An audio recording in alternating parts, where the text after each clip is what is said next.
Hello, Hair Tales family. It's your host, Shamoran.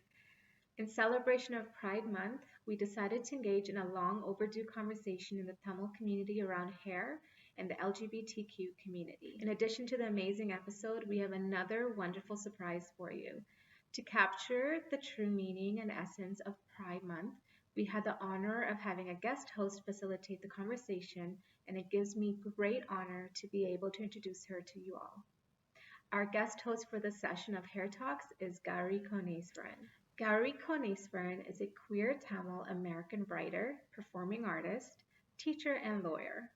Her advocacy has addressed animal welfare, environmental protection, the rights of prisoners, and the criminally accused in the US, and justice and accountability in Sri Lanka.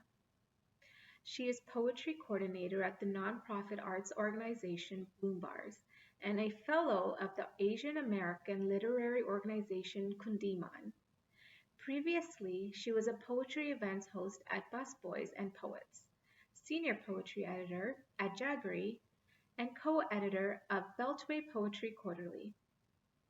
Gary has performed her poetry at Lincoln Center, Out of Doors, the Kennedy Center's Millennium Stage, Smithsonian Folklife Festival, Capitol Fringe Festival, Spoken Word Paris, and universities in the US and Canada. You can follow Gowri on her Instagram and Twitter at Gowri Moli, spelled at GOWRIMOZHI, to learn about all the amazing work she does. With no further ado, please welcome our guest host for this episode, Gowri Koneswaran. Hello, Hair Tales community. Welcome to another episode of Hair Talks, titled Stride with Pride, a conversation on hair and Thamilness in the LGBTQ community. My name is Gowri Koneswaran, and I'm honored to be able to host and participate in this episode of Hair Talks. On this segment of Hair Talks, we will be speaking to three members of the queer and trans community who will join me in conversation where we explore our journeys with hair and deconstruct the many ways that the politics of hair are intimately connected to who we are and our communities. We have a great episode and a timely conversation ahead. We'll start by introducing our guests for today's episode, along with the amazing work they all do. Our first guest is Angel Glady. You can find her on Instagram at ANGELGLADY. Angel Glady is a trans woman from Tamil Nadu, India, and is the first trans woman to attend Madras University, achieving her MA in mass communication. Angel is a theater activist and has worked with French theater group Clowns Without Borders and South Korean theater group Tweeda. She has also graced the Tamil cinema industry, acting in many Tamil movies. Angel has worked as a hospital clown in government hospitals in Chennai, Tamil Nadu. She feels art is the best tool to ignite a revolution, and she is the co-founder of a trans theater group called Panmay Theater in Chennai. She completed the Voice Bootcamp theater program in Stratford, and her reading of her own creation, Brown Girl Seeking, was performed in the Parkdale Theater Festival. She is a theater activist who is using theater as a tool to do advocacy in different ways for trans and non-binary inclusion in the workspace, while also educating others on how to be an ally to trans and non-binary folks. Next, we have Abhirami Balachandran. You can find them on Instagram at ABHXBALA. Abhirami Balachandran is a multidisciplinary community educator, organizer, and researcher. A passionate member of Scarborough's vibrant community, they strive to decentralize queer services to address access barriers for low-income, racialized queer people living outside the downtown core. Abhirami is currently working as a sexual health educator, as well as a co-facilitator for the Inside Out Film Festival Short Films Lab 2020 cohort, and a researcher for the Shades pilot study, or sexual health and diasporic experiences of shadism. Our third guest is Arabi Rajeswaran. You can find them on Instagram at athma.arabi.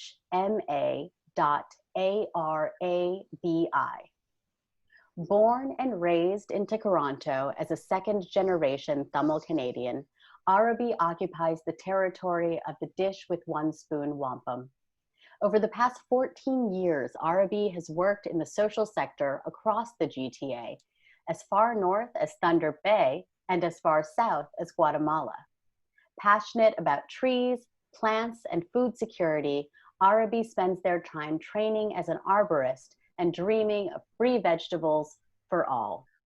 Thank you all so much for joining us today. Thank you so much. Thank you for having me.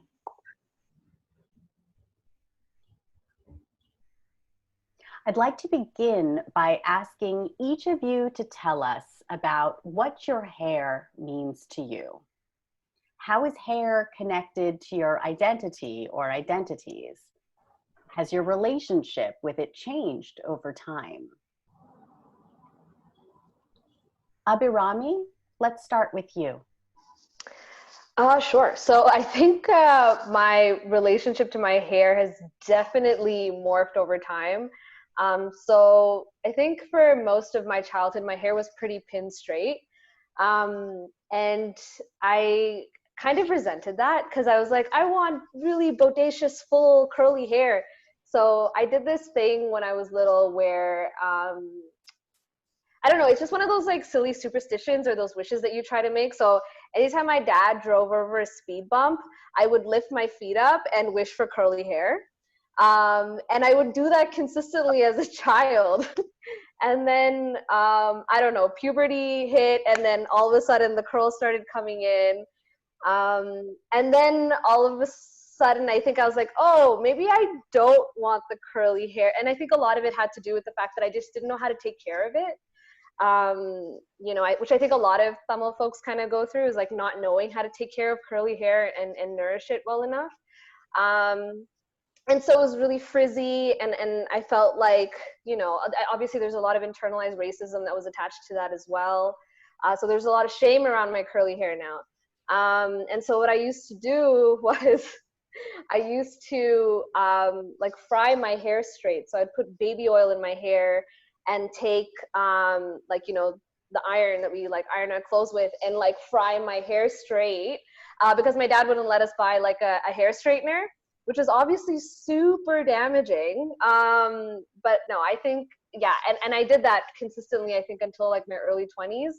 And it wasn't until like a few years ago where I started leaving my hair curly and actually taking care of it. Because again, it's not one of those things that I was doing intentionally growing up. But yeah, so now I've grown into a place where I feel a lot like I love my hair just the way it is, and I'm trying to heal it and give it and honor it really. Yeah, so I'm very grateful for my curly hair now. It's a journey, right? It is. It's such a journey. It really is. Arabi, can I ask you to tell us, how is hair connected to your identity or identities? And has your relationship with it changed over time? Thank you. It's definitely changed over time. I'm almost 28, and on my 25th birthday, I chopped my hair off. Like it was almost down to it was pretty much down to my waist, super curly. Like I did a lot of treatments, like, you know, I have had all sorts of colors and stuff. But on my 21st birthday, I remember it was like a gift to myself to cut my hair. And I cut it just a bit longer than it is now and dyed it silver and purple. And it just felt great. Like my hair has always been a place of expression and like feeling like my power being expressed. So it's like, even if somebody didn't know me, they could feel me through my hair. So, you know, growing up, it was always really long, and kind of to express myself, I got red peekaboos one birthday, and gold and blonde peekaboos and different colors and stuff. But I really wanted to just chop it off. So yeah, I definitely was worried a little bit about like what would my family think and community and stuff. And interestingly enough, like they still have comments, but I just don't really care anymore. But yeah, I love my hair short. I don't dye it anymore because it just damaged my hair so much. But I definitely had a phase where I was like blonde and silver and purple, like everything. And now right before COVID or like right at the beginning of it, I took a razor and just like went bald. And it was the first time I was bald as an adult. And it was so refreshing and it was so cold. I slept with like a toque on, but it was great. I would, just recommend to anybody if you have the chance or opportunity or you just want to go for it, just like chop it off. And I think for me now, it's interesting because I feel connected to my hair, but I'm not red as Tamil in a lot of spaces because my hair is short, especially when it has different colors. When I go into a Tamil store and speak Tamil and my hair was blonde and short, people's like jaw would drop. It's sort of like, what? How are you Tamil? You don't look like the stereotypical Tamil. So that was an interesting journey. But now it's just like, it's short, so people always want to give me their opinion. My family's sort of like, when are you going to grow it out? And this typical, like, very heteronormative sort of stuff, right? Like, you got to grow it out for your wedding, or grow it out for somebody else's wedding, or this and that. And it's just a lot of silliness. But now for me, it's just like, I try to, for me, my hair, when I go to the barber, it's more of a masculine centered place, but it's still a place of like community. But yeah, it's just like super unique and I love it. And yeah, if anybody wants to chop their hair off, it grows back. It totally grows back. I've been doing the pandemic grow out of a side shave for months now. It does grow back. It does grow back in all kinds of wild ways. Angel, can I ask you, how is hair connected to your identity or identities? And has your relationship with hair and your hair changed over time? So for me, hair is a thing, actually, because I, from my childhood, like I never allowed to grow my hair because my parents, like they were taking me to the salon for like pretty much every month. And I never, never get a chance to enjoy my hair actually, because it was hard for me to express even to my family the time. And I was like, mm, I still remember, like when I was a kid, I used to perform on the stage, and I was wearing some just a hair, it's not a wig actually. It's a hair extension. We just like, I tie the ribbon around my head, and then I would just like tie the braided hair extension in my head, and I do perform. It's like, I'm talking about like very old age, very very long time ago. It's like when I was a kid.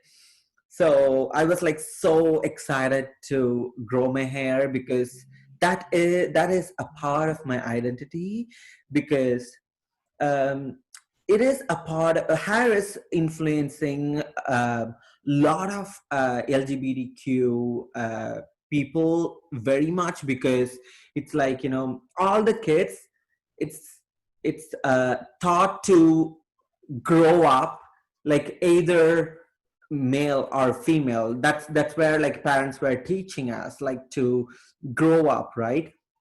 And when it's for, especially for the trans and queer kids, they were like thinking about like, having a hair or like cutting the hair off.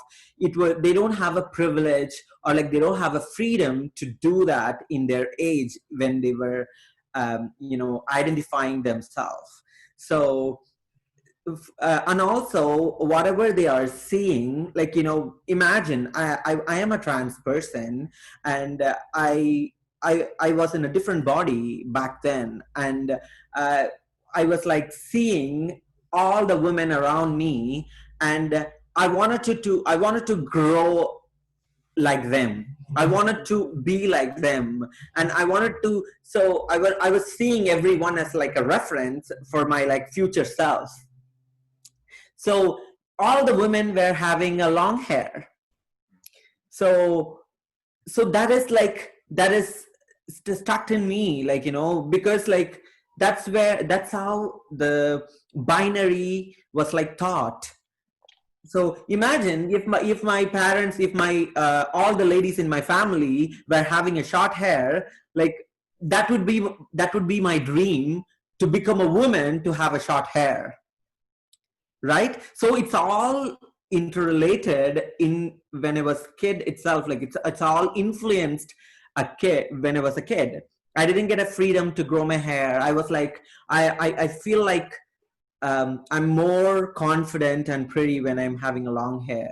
So when it comes to the history, all the men and women were having a long hair back then, before the colonization. So hair is like, identity of beautiness. It's not, the length of the hair. It's not that much influenced back then, until the colonization happened. And also, like, as oppression, like, people are the family and the relatives and the friends, everybody was like oppressing me not to grow a hair and not to do certain things. And then when I get a chance to come out, and then I can do whatever I want. And when I started growing my hair, like I was waiting for, like, it's to grow inch by inch. Like, I can remember that, like, I was like pretty much every day I was like checking my hair, how much it's grown. It was like I'm checking in the mirror, like, oh my god, oh, it came up to ears. Oh my god, it came up to the end of the ears. It's reached my neck. So it was like I was literally celebrated my hair back then, and it was beautifully curly hair, like, so I was like enjoyed. I love curly hair, actually, because I took a shower and it was messy too. I don't have a patience to curl my hair like properly, but I just like ironed it out today. But actually, I love my curly hair, and that was beautiful. And I was like seeing myself, taking a picture and sending it to my friends, look at me, look at my hair, it's grown. It was so fascinating for me as a person, like, when hair is growing, like I was like seeing every bit of my hair. After it grow a little longer, I feel my head started, like, feeling heavy, because I never had a long hair. And when it started having a long hair, I was like, it is heavy, but I love that. I love to handle it, and I really enjoyed it. It was a wonderful experience. Still loving my hair. I love your hair too. Thank you. Yes. And it's always interesting how people with naturally straight hair like curly hair, Yeah. and people with naturally curly hair have stories of how much we wanted straight hair. But something else that Angel said, let me just ask, does anyone have anything else they want to add on that particular topic? I would like to our add next something. topic is about hair length. Yes, please. So as Angel was saying this, it reminded me of like when I was a bit younger, as like some families might have, right? Like when I was a teenager and coming of age, I had a family, and my dad actually had a ponytail before my family, and my mom made him cut it off because she said like it's more proper if his hair was short. And like it was so upsetting for him. He actually like cut his ponytail off and kept it. And it was just eventually we were like, Dad, this is gross, can you throw it out? But now his hair is like really, really long. Like his hair goes down his back. So it's like he's always been an example in my life of like I have a personal choice, right? Like this is what society might tell me. And it's just, yeah, like people always have their opinions and they kind of want to tell you what's right and wrong, but they themselves don't understand like their own brainwashing or colonization or in their mind of what has gotten to them say like this is what's acceptable or not acceptable. So like, yeah, most of my family will still judge me for my hair being short, but they don't say anything to my dad for his hair being long, right? So but when they do say something to me, and like I, continue that conversation, sort of rebuttal, they're a little like, oh, like you're speaking back to me. And it's not rude. It's usually just because like, hey, I have a choice in this and your opinion doesn't really matter. But I say it kind. But yeah, so I just wanted to add something really quickly about like hair length. So I think for me, what I've really been struggling with is trying to fit into queer spaces, because I always felt like I didn't look queer enough.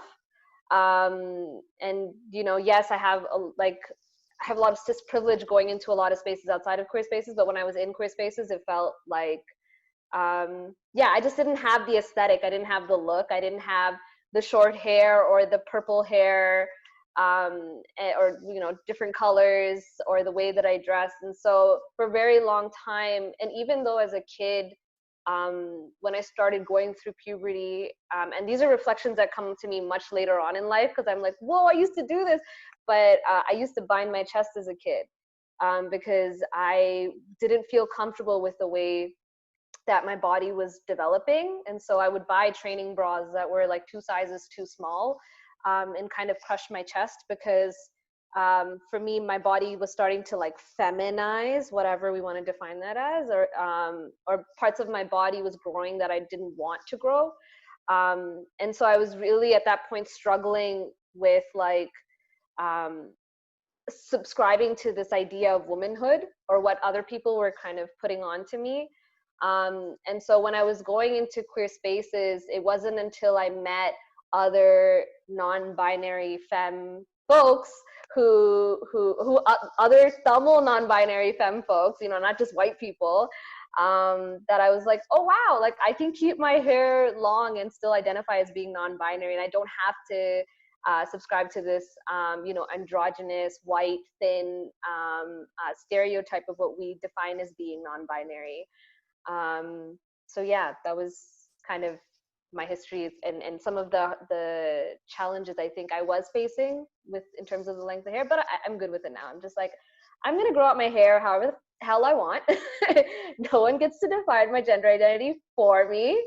So yeah, it was a journey though, as all these things. Also, I relate to what Abarami just said too. I know I was surprised when I did do the side shave a few years ago. For one thing, I also went from having long hair my whole life, for the most part, to that. And also feeling that sense that I'm not read as queer in queer spaces because I don't look queer.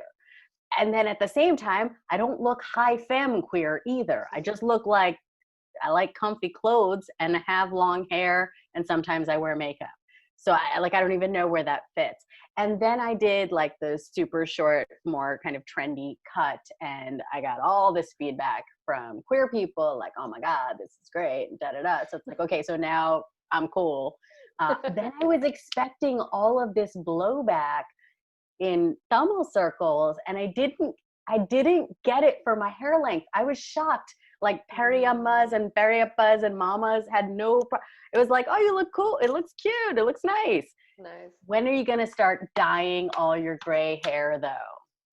And that became the focus. And I still get that. I get that from cousins who are not that much older than I am. The fact that there's also this weird humor around it for me, where I show up to, big family weddings and I've got all sorts of like streakiness and grayness everywhere. And I stopped dyeing it years ago because I'm too lazy and I don't want to. Love it. Love it. But then it's like my elders who are 20, 30 years older than I am have the jet black hair. So I'm like, I get why it's problematic for you, because I'm your tell. Now you don't have poker face because there's no way you have that hair, and 44-year-old me has this already. So that is interesting. But yes, to turn it back to our panel, anything else folks would like to talk about in terms of hair length, and whether you want to, talk about specifically in Tamil community your experiences, or specifically in mainstream LGBTQ community, whatever that means, where you are and what you've been surrounded by. I would love to hear more of that. So when you said you got a lot of questions about your gray hair, I would like to mention here that most of the Tamil community, they're like, I don't know. I don't know much about like other community, but like Tamil community, they have same like a body shaming, age shaming. They have that hair shaming as well. So the people who have a less hair, they're like shamed at people. The people who have gray hair, they're getting shamed. Like they're like it is a microaggression. They won't shame it like on your face right away, but like indirectly, the same way your parents ask you, like why didn't you dye your hair? Like when did you dye your? That's all. Like why don't I be like this?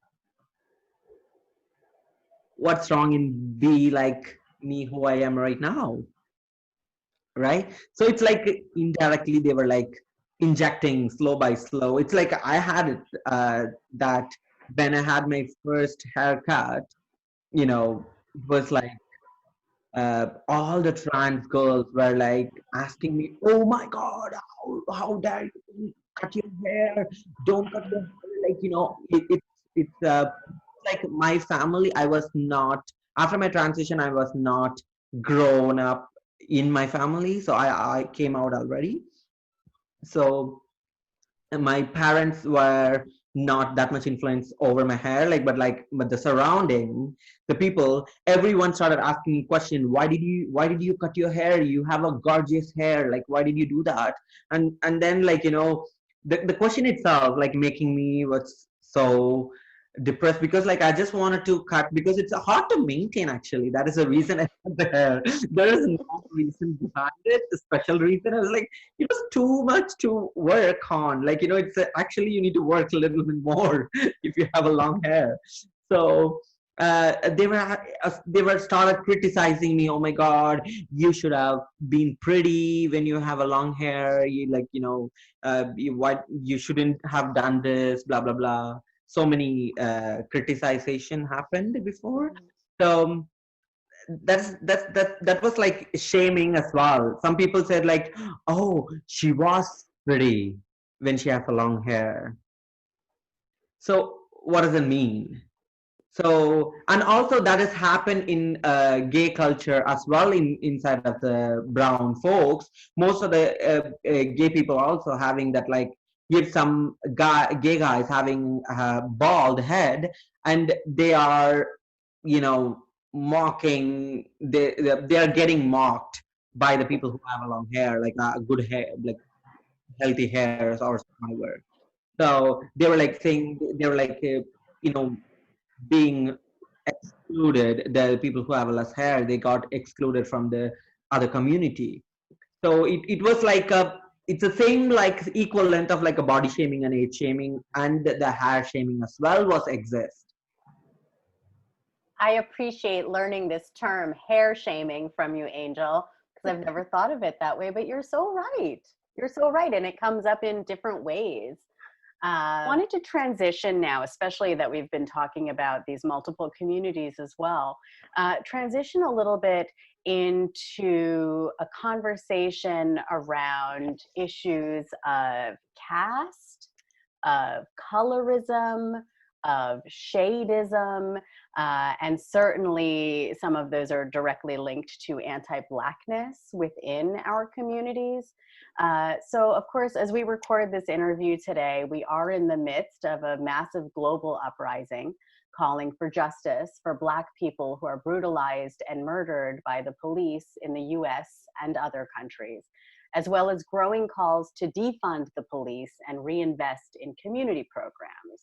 Now, in the midst of this uprising, specifically around police brutality and killings of Black people, we're also seeing more conversations amongst white people and non-Black people of color or other racialized peoples, where we're talking about our own complicity in anti-Blackness.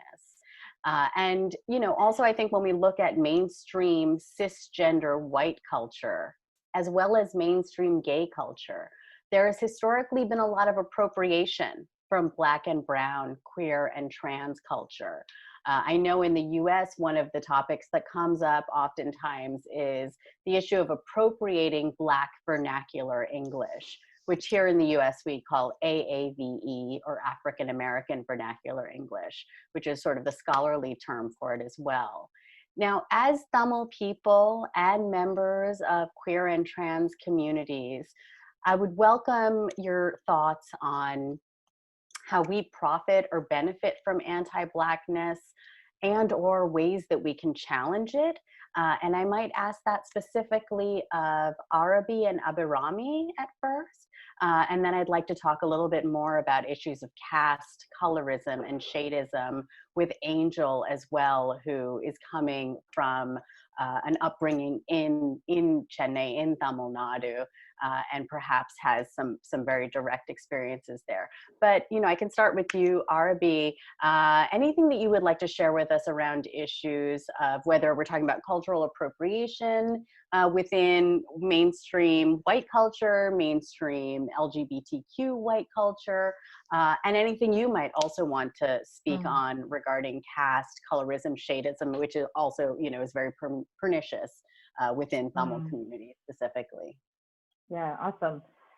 Yeah, really, really important questions you're raising. I feel like it would take so long. It's like a whole course to unpack these things, but I'll do my best. I would say I was very ignorant of my own caste privilege growing up. It wasn't until maybe the last 5 years that I understood that, because I never thought about caste growing up, that's my privilege.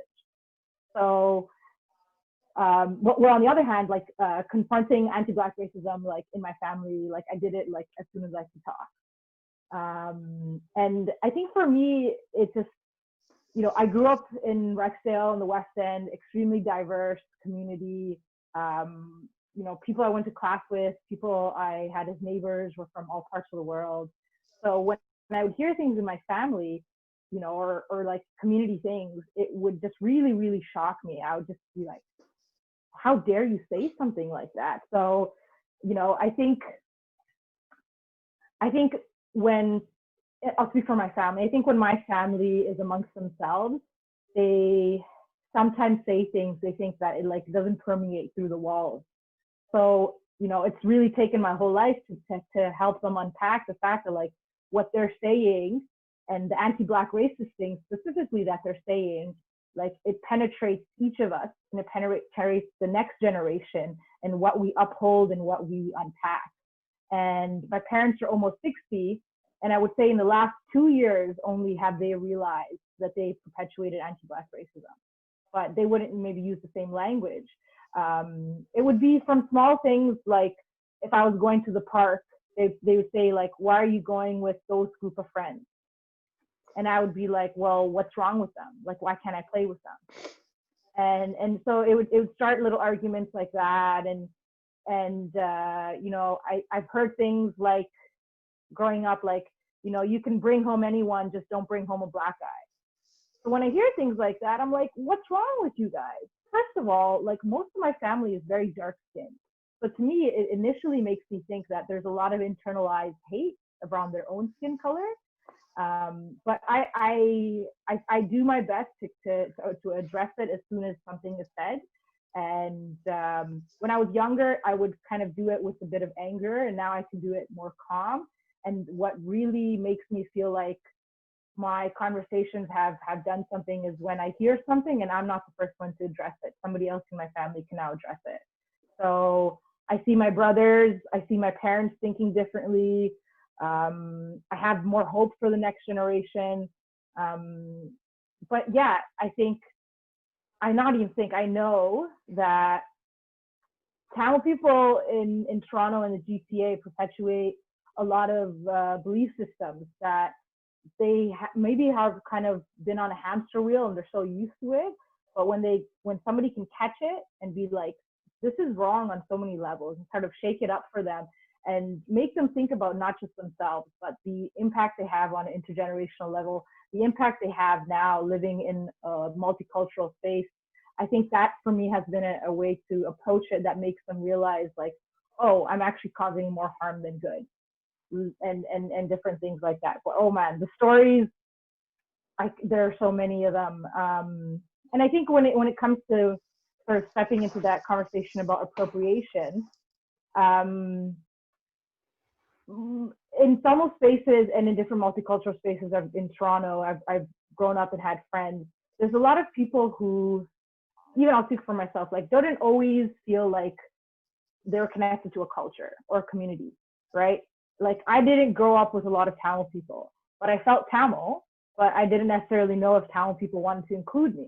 So I had friends from all over the world, right? And there were specific things that we did share with each other culturally. And I think just being influenced by media, there's things that myself and others sort of pick up on that we're extremely unaware of, because we have this sort of void of like wanting to feel something and feel community, but then it goes down this sort of slippery slope of appropriation. So I would say for Tamil folks or all folks who are looking for community or want some belonging, that like the things in our media, the things in our music, they're not just capitalism, like they're much deeper.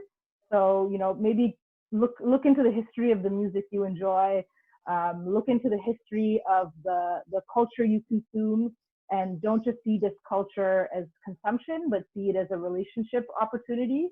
Because yeah, I think a lot of people who are participating in appropriation are unaware of it, but if they can, one, be aware of it, and then two, try to look at what is the deeper part of this, right? Because whatever people are appropriating, they're taking something off the surface, right? And that does so much harm because all of these things have such deep cultural historic roots. So yeah, I think, yeah, it comes from like people feeling like there's something missing for themselves and a little bit of ignorance. So I would just encourage people to look into things that they might not have been invited to, right? But they're still consuming. Look into musicians or artists or food, you know, like there's nothing we can't Google these days. So just like encourage yourself to keep that knowledge and that learning going, and it's lifelong learning as well. Thank you so much for all of that. That was all super just informative, and I think enhances for some of us our understandings and ways of looking at some of these issues. Abhirami, can I turn to you and ask you about any thoughts you would like to share around these topics of cultural appropriation from Black queer and trans culture, or around issues of how we challenge anti-Blackness as individuals or in our communities? And like I said earlier too, I would like to also include, you know, anything that anyone would like to speak on regarding colorism and shadeism in our community, which of course is also tied very intimately to anti-Blackness. Yeah. I think particularly with regards to kind of what's just unfolding globally right now, I can't help but feel so heartbroken because the Black community has always been at the forefront of like liberation movements, right? Whether those were anti-capitalist or, you know, queer liberation or, you know, intersectional feminism, like these are all ideas that Black folks, Black femme folks have really brought to the forefront. And so if it wasn't for them, we wouldn't have the language, the tools, the knowledge, or the resources as Tamil people to articulate our everyday experiences. So even when we look at the queer liberation and, you know, the role that Marsha P. Johnson had in that, right? And to know that today in the States, I think the stats are like the average life expectancy for a Black trans woman is 35, which for me is heartbreaking, and I think really sheds a light on how we are failing collectively as a queer community to really show up for the Black queer folks in our lives and globally. And I think it's what's so challenging in queer spaces is so much of queer culture is appropriation of Black culture. So the language that's often used, right? So when we say like, oh, like wig snatched or yes, queen, like these are all things that stem from Black culture.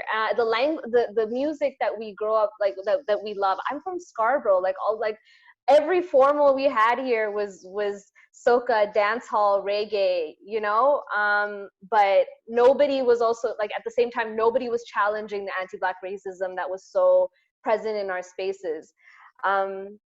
So yeah, and like as Arby was talking about like growing up in Rexdale and like being exposed to a lot of this, like yeah, I grew up in Scarborough, and like the first person who I think is like a major culprit of this is Lily Singh. Like, and you know, she has also consistently been, as like a queer South Asian person from Scarborough, been called out consistently about the ways that she appropriates Black culture, and being in such a high position of power chooses to ignore that, right? Because she knows, she's well aware of the comments that are being made and the harm that she's causing, and still not, you know, changing that, which again breaks my heart, and again shows the power dynamic that really has put South Asian folks, that we've benefited from as non-Black people of color, right? So yeah, I think it's really frustrating to try to, and I think what's even more complicated is that I work with a lot of newcomer queer folks, and so when they enter queer spaces, they don't recognize a lot of the things that are mainstream queer, I guess, markers of culture as being come from Black culture.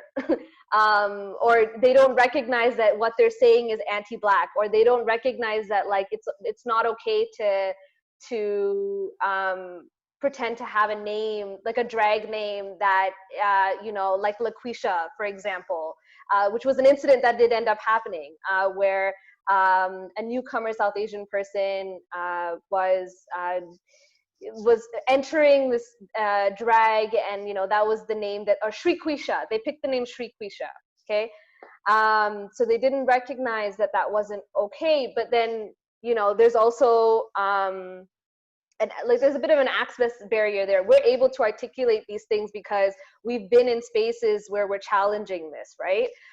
Where, you know, for them as like a newcomer, they're just trying to find their footing. They're just trying to understand where they fit in, right? So I think at the end of the day, it's like the onus is on us as non-Black people of color is to continue to call it out and like hold members of our own communities accountable. Because we're just so far past that now. Like it's all like, there's like literal Instagram threads of like all the things that you shouldn't be doing because it's problematic, and still people continue to do it, and it's wild to me. But I think yeah, at the end of the day, it's all about power and privilege, and recognizing, you know, where we need to step up as a community, and then where we need to sit back and also just listen. So yeah, I think that was like my long-winded answer to that one question. I hope I didn't deviate from the topic. I appreciate your totally appropriately winded answer. And yes, I agree. I think that whether people want to see it or acknowledge it or not, yes, so much. It's like so much of the mainstream white cis gay vocab comes from Black and brown, queer and trans people. And then once it's, or at some point, along with being appropriated by that community, then it ends up in the broader community as well, because now we're edgy because we're using gay people talk, regardless of where it came from or what it means or what it's about. So yeah, I appreciate that as well. And I also, you know, I do care about language, and I care about the power and politics of language and word choice. And that is, I don't know, the appropriation of Black vernacular is just something that kind of really grinds on me when it happens, because it is so pervasive. And I think, like, you know, some of you have also said, okay, it's not always knowingly done, but it is pervasive. So thanks for sharing on that. I wanted to turn to Angel now and ask her if she could specifically talk a little bit about, especially as someone who grew up in Tamil Nadu as opposed to us who grew up in North America. Angel, if you could speak to us a little bit about the intersection of hair and caste, as well as any thoughts you might have about combating colorism and shadeism in our community, which is also rooted in this anti-Blackness that we're speaking of. Yeah. First, a step to being an ally, because like I'm doing a session for the people who's are interested to being an ally for the LGBTQ community, especially for trans and non-binary folks. So allyship is like the same thing for every community, not only for trans, not only for queer people. It is the same way. You need to understand your privilege. Step number one. Step number two, acknowledge it. Step number three, listen. And step number four, call out the people who are being anti-racist. So it's like you need to do this 4 steps for your entire life. You shouldn't stop anywhere at any point. You need to do it repeatedly again and again, because like we are all human beings. We will do some mistake. We will and acknowledge that and correct it again and do it again. So because like nobody can be in anybody's shoes. So you can see that what are all the things they are suffering, but you can't understand. You can see that. You can try to understand, but you can't entirely understand at all. So you acknowledge and keep on trying to understand everybody's struggle, and especially for Black folks, because they are all in the whole history, they were like marginalized and killed and abused, and especially for Black trans women in North America, in America as well. It's like it was so heartbreaking. Like we need to stand up for it, and we need to call out the people who are being racist, and we need to keep on doing when we shouldn't stop at any cost. That is the thing about anti-Black people, anti-Black racist. And I really love to acknowledge that when I got called out when I said something, because I didn't grow up with the Black folks the same way you all did here, because I didn't know certain things. I didn't know that I shouldn't use certain words.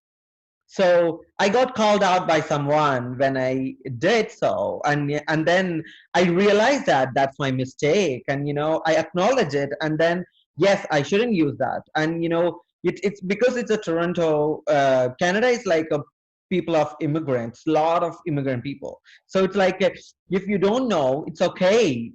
Ask question, try to understand, and listen. Basic key. So these are all the important steps to be an non-racist person. So that's the first step we need to take. It's not only for like Blackness, it is also for like LGBTQ people, like people who are being a transphobic and homophobic, and you just call them out right away, and then try to tell them what are all the things they shouldn't do. If you don't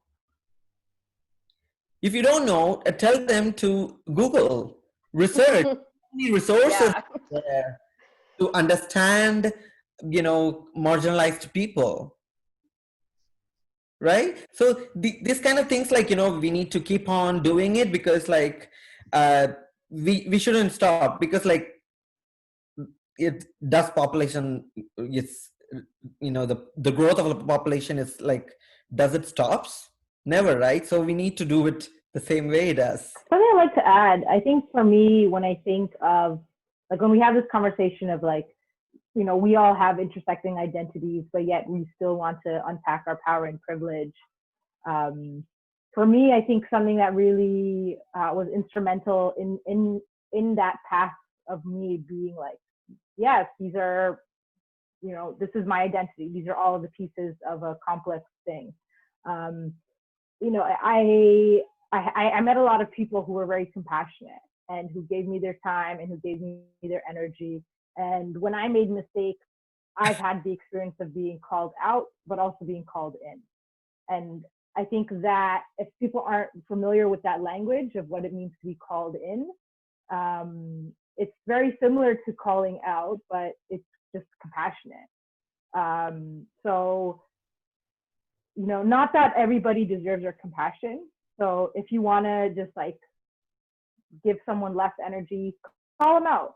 Like, you don't need to explain it to them. You could just be like, you effed up and walk away, But if you have energy and you have some more compassion and you're willing to give, like sitting down with somebody and doing it in a different approach might be like, you might be the first person who does it, who gives them that approach. Because again, we are in a society where the information is readily accessible, but for some reason, some people like choose ignorance, right? They're more comfortable in that ignorance. They feel like that's their belonging or community, right? So something that's helped me in my life and learning and unlearning is when people have been nice about being like, hey, you really messed up. Because for me, when somebody says like you messed up and kind of harsh, like it triggers me, so I don't always get the lesson. I have to work through the trigger and then get the lesson. Where, like queer elders especially they've taught me things and just done it with more care, So like choose who you give your care to, right? Because it's special energy. But yeah, know that like in unpacking power and privilege, like we get to do it in both ways, or either way, whatever you see fit. Yeah, I appreciate that distinction between calling out and calling in, and the fact that it's going to be context specific and how we are feeling in that moment and what relationship, if any, we have with the person that we'd like to share that information with. So yeah, I appreciate you kind of speaking about that distinction and there being different ways of sharing that knowledge and addressing something that someone may have said or done. And then the other thing I would add is to anyone who does not identify within the LGBTQ community, does not identify as Black. I mean, these are two communities that we've just been talking about.